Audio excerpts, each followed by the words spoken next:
So now I am very excited to have both Winona and Priya here to talk about their amazing book and their journey, really. So welcome to you both. I'm glad to have you.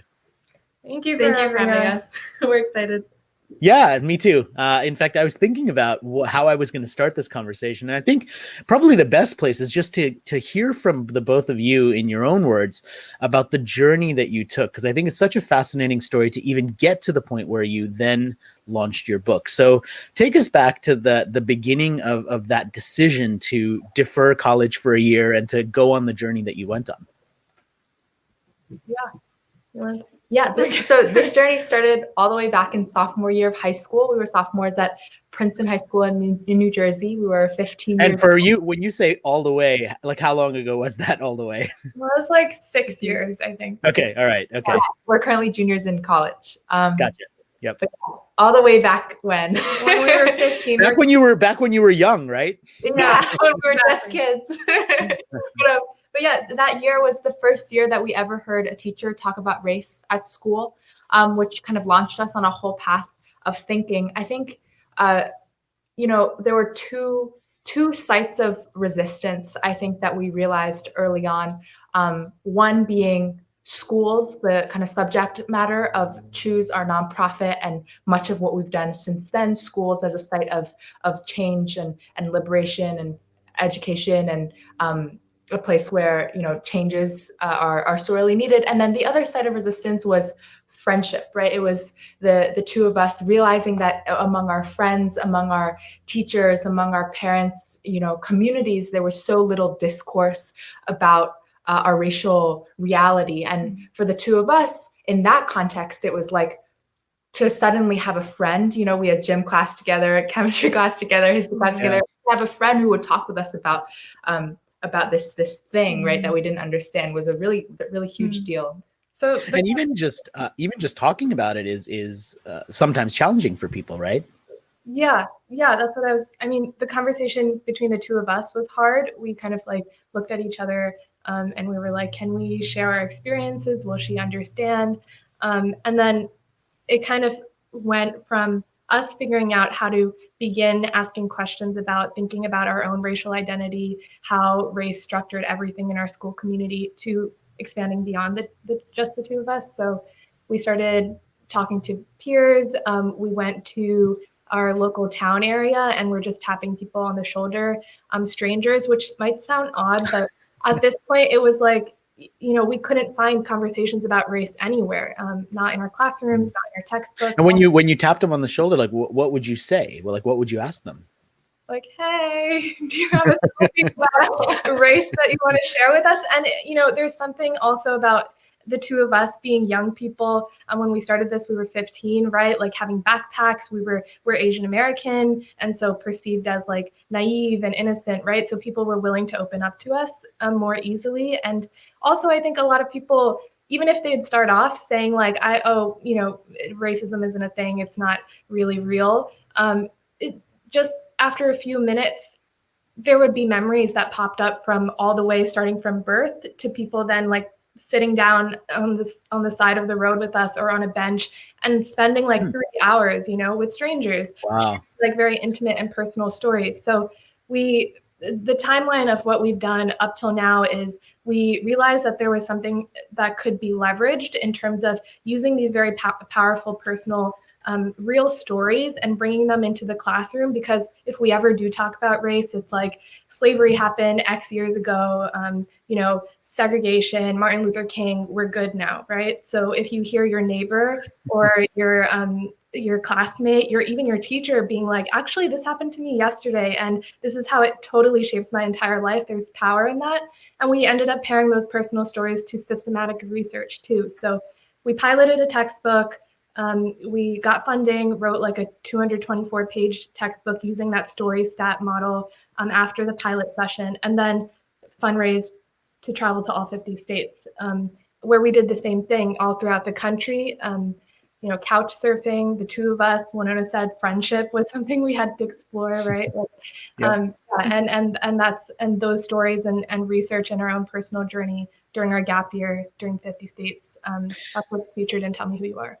So you went to all 50 states. You did all of these interviews with people in different places. How do you decide? I mean, every state is kind of a big place. How do you decide where to go in each state, or do you just kind of go to the biggest city and hope that there's the most people there and follow that? Yeah, I mean, we are pretty clear if you read the introduction of our book that it's not a representative picture, Yeah. or a comprehensive picture of the United States. It's very much shaped by our own individual journeys. So how we did it was first we put out our travel itinerary basically to all the educators who had looked into or used the Classroom Index, to our team of 40 or so mentors. We called it our professional advisory board, to the students that were on our team, transcribers, editors, exactly. And we kind of just asked folks, like, who do you know across the country in all of these different, communities, and kind of shaped it around that. The other thing we did was, look up significant places across the country with history related to race. We also tried to get a balance of like urban and rural and suburban, and just different forms of communities. And lastly, we just went online and we, looked up, like race in racial justice organizations in Tulsa, and So you literally Googled it. We had a huge spreadsheet, like this huge never-ending spreadsheet for each city, town, state, in terms of like who's going to host us, like whose couch can we sleep on, who are we going to interview, who should we email in advance, who should we just like show up at, So. Yeah, and I know that one of the things you talk about is humility. So you guys would probably never say this, but like this idea totally took off. I mean, you had a ton of attention for it. You did a TED Talk about it. You became, I think, like TED Fellows or some sort of program there as well. I mean, at what point did you realize that this was more than just kind of a personal journey, and this was really starting to in some ways go viral? Yeah, I mean, I think it's never really felt like a personal journey, I would say, because from the very beginning, the very first thing we did, as Priya said earlier, was to go to town and tap strangers on the shoulder, right? So from the very beginning, Choose has always been centered around the model of, prioritizing those voices which we feel should be centered or are often not heard in these conversations, who are closest, right, to the pain of racial inequity and violence. And so I think in that sense, like, what we try to do in the TED Talk, what we try to do in the book, what we've tried to do on our website this whole time has been make sure that we're not centering the two of us, and make sure that this is very clearly not just a larger community that we have tried to cultivate through Choose, but part of a very long tradition of thinking and tradition of resistance. But also, I mean, I think that question is important because especially today, right? Like thinking about models that people can replicate in terms of like my parents, if they want to get involved, Indian Americans, immigrants, like if they want to get involved in racial justice, like what do they do, right? Or like other young people like us, we're people who maybe like don't live in communities as privileged as Princeton, like these conversations about in terms of when we started getting press attention, when we started getting, asked to do speaking engagements or things like that. That was, to be honest, like hard for us in the sense that we, first of all, I mean, on so many levels, in the sense of our friendship was like, we were always worried about, are we being like, commodified in a way of like superficial images for companies and not like real systematic change? Are we being taken seriously? Are we actually changing anything in our schools, or is everything kind of just gonna, disappear after a few years, right? And so I think for the two of us, it's this conversation about like the extra responsibility that has come over the years with all the privileges of attention, right? Is like, how do we recenter the work? We're always asking each other that. And how do we, on a personal note, like we both are living together now during quarantine and like working on Choose all the time in between classes and after classes and before classes. So like, how do we make sure we take care of each other as like best friends, how do we stay true to that like original intent in high school of like, we want to change our schools. We believe in changing our schools. We believe in our educators. We believe in young people, students. So I mean, I think that's one of the trickiest things, is that balance, right? Of like, for us seeing ourselves very much as vehicles of larger community, vehicles of of the movement, but then also, you know, having this kind of politics of refusal toward instrumentalizing ourselves, and for sure never instrumentalizing others, right? Commodifying others. Yeah, it's you know, one of the things that I think really stands out about this movement, and I really do think it's kind of a movement, is how intentional you are with the things that you put out there for people to be able to kind of take and reuse to share those big messages that you want to share. And I know you have a methodology, like a theory kind of behind this, and the ultimate goal that you really talk about is this racial literacy. And so now that you're several years in and you've achieved some of the goals, where do you feel like we are on this kind of continuum? Do you feel like there's a lot of progress made? Do you feel like it's kind of gone backwards just based on what's been happening politically right now? And we're very close to an election coming up very shortly. And so that's kind of another concern that relates to everything you guys have been doing over the last several years as well, right? Yeah, so you want to go for it? Okay. I think, so going back to, like, you put up our theory of change and our belief in schools, we feel like racial literacy shouldn't stop outside of the classroom, right? Although as young people and as students, we feel extra passionate about starting there. It feels like a clear path to making sure that the people we graduate into society and the world are racially literate so they can start building that racially just and equitable world. So that's where the theory of change comes from. We just yesterday or 2 days ago launched our educator fellowship, where like educators have been creating units and lesson plans around racial literacy, kind of doing it themselves, you know, even if they don't get that top-down approval.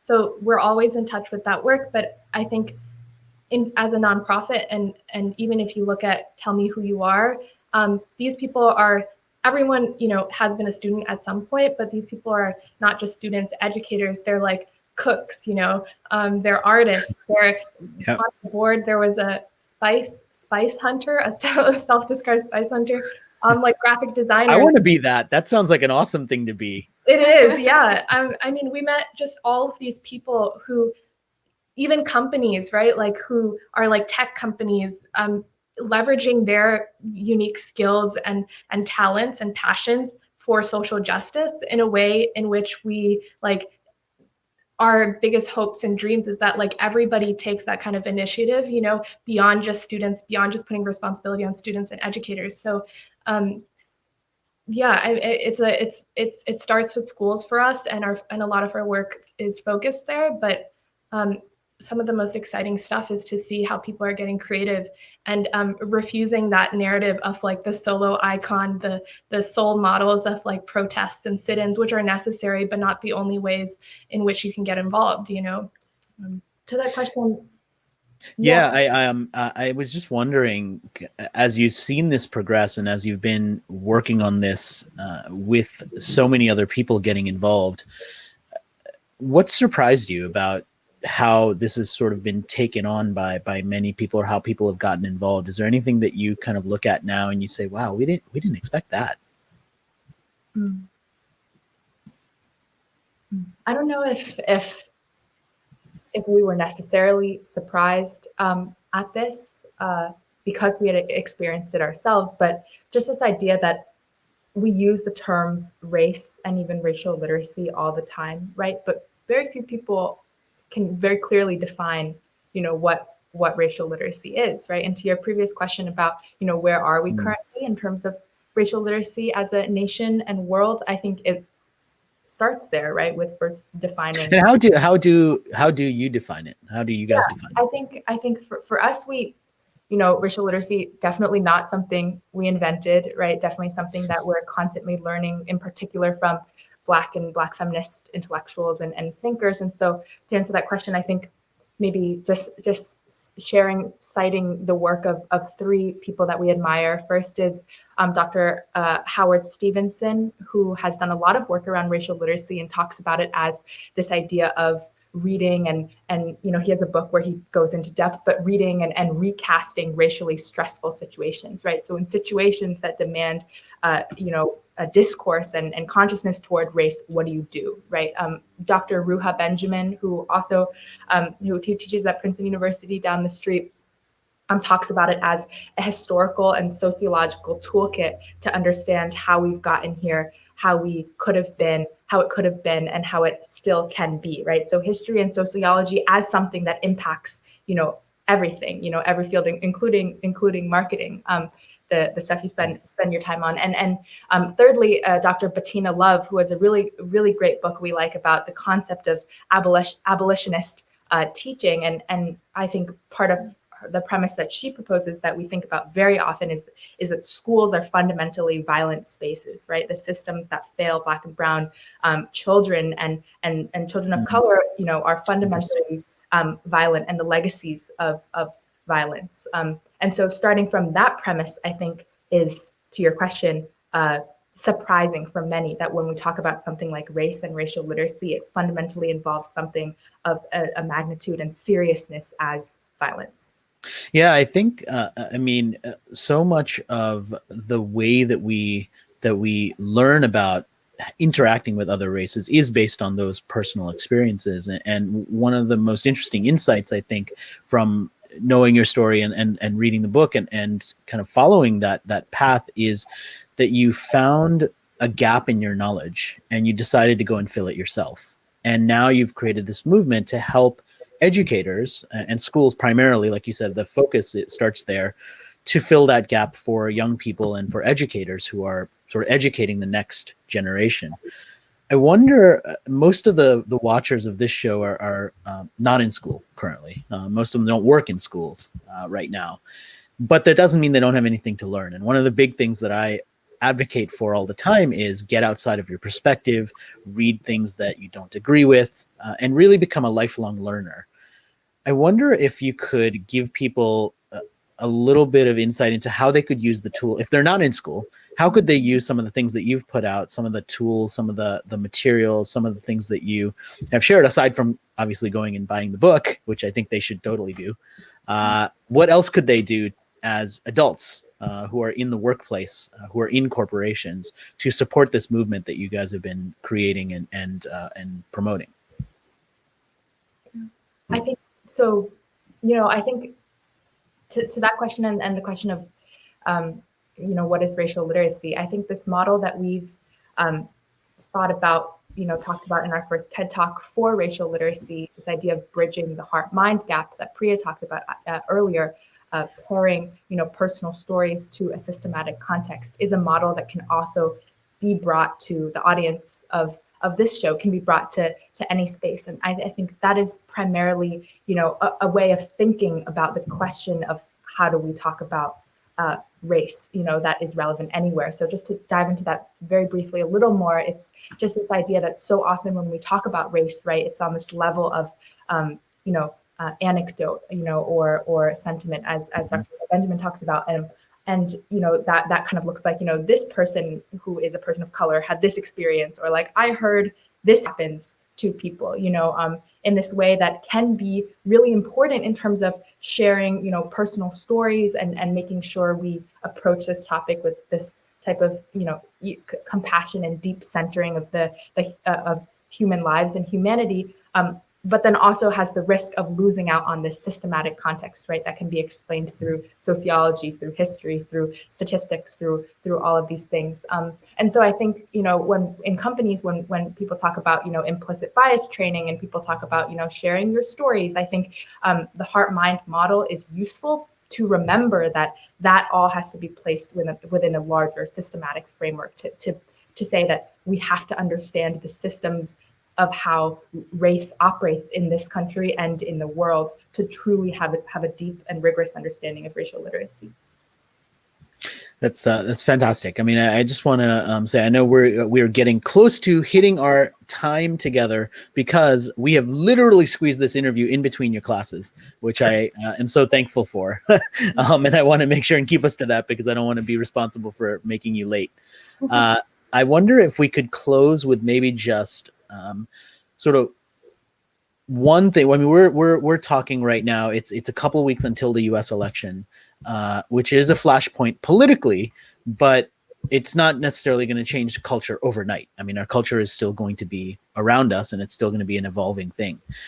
And I wonder if we could close with each of you maybe offering one tip for something that everyone who's watching could do themselves to take initiative for themselves. And I think that that is such a powerful piece, for me at least, of your story, which is you saw something that required additional effort on your part. You went and did the effort yourself. You didn't wait for someone to deliver it to you. You didn't blame someone who didn't give it to you in the first place. You said, look, this is broken. We haven't learned about this. We should have. We're going to go and fix it. And I think that's such an important mentality for all of us to embrace, whether we're in school or way out of school like me. So what is one thing that maybe you could suggest people do to try and take that mindset and use it to understand better this important topic of race and become more racially literate?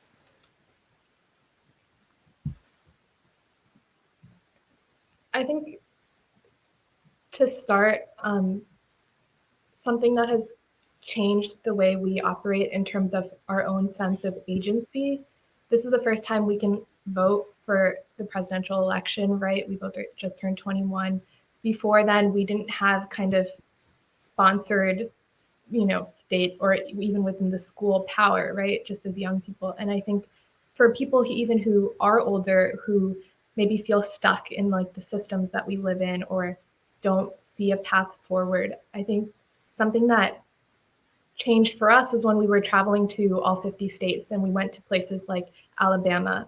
Butler Browder, whose story is in the book, he like looked us in the eyes and he was like, I'm worried for your generation because I think you don't know your history. His mother was the plaintiff in the cases that desegregated the buses, and he was talking about how in reality, it wasn't just Rosa Parks, it wasn't just Martin Luther King, it was a whole community of specifically Black women, a whole partnership, friendship, everyday people doing everyday things that slowly kept things pushing, And I think for us to be like back in high school, okay, we're students, we, kind of like to write, we know how to use a camera minimally. What can we do just starting from our local community, right? So I think to, again, kind of disassemble that narrative that you have to be this icon or this monumental figure to have done anything that's worth it is just so wrong. And then the second part that I would say in terms of people thinking about the question of simply like, what can I do, is to like, I know it's hard with COVID and quarantine, but is again related to the first point, is like to find community, like find friends, find people you can learn from, listen from, whether that's like in a book, or if you can't talk to people or whatever it may be, just understand that racial literacy is never this process with like a finite destination. You're always learning, and that's your responsibility, and it's a joy, and it can be like part of what makes your life the most like rich and so to invest in that. Yeah. And I just retweet what Jay said, and I would say, read, even as you said, if you don't agree, to just thoughtfully consider the work of, like Angela Davis, of James Baldwin, Cedric Robinson. There's so many scholars. Start in your local community, like find out, like there is historical societies, archives, even a quick Google search, start local, especially. Whose land do you live on? Yeah. Just start. I mean, that's the point, really, isn't it? Take a step, read something, become more educated, and choose to do it, right? Don't wait for someone to put it in front of your face. Also, just a quick add-on that start with your own identity too. That's really important in the sense of, even if it's just like a journaling session where, and then you can share it with a trusted friend, like even if you're white, right? Like race impacts every part of your life. So sit there and think about honestly, like, what are my privileges? What are some traumas? Where do I need to heal? What are my responsibilities going forward? I think that sort of self-reflection also, in addition to understanding those around you and your relationships, is very important. So important for sure. I want to say thank you to both of you, Priya, Winona, thank you for spending a little bit of time with me, with our Non-Obvious Nation, just sharing the journey that you've been on, the amazing book that you put together, the movement that you've created, and just all the things that you continue to do to put this positive message, educational message out into the world. I think it's so important. And I just want to say we appreciate you. Thank you for Thank having you. us.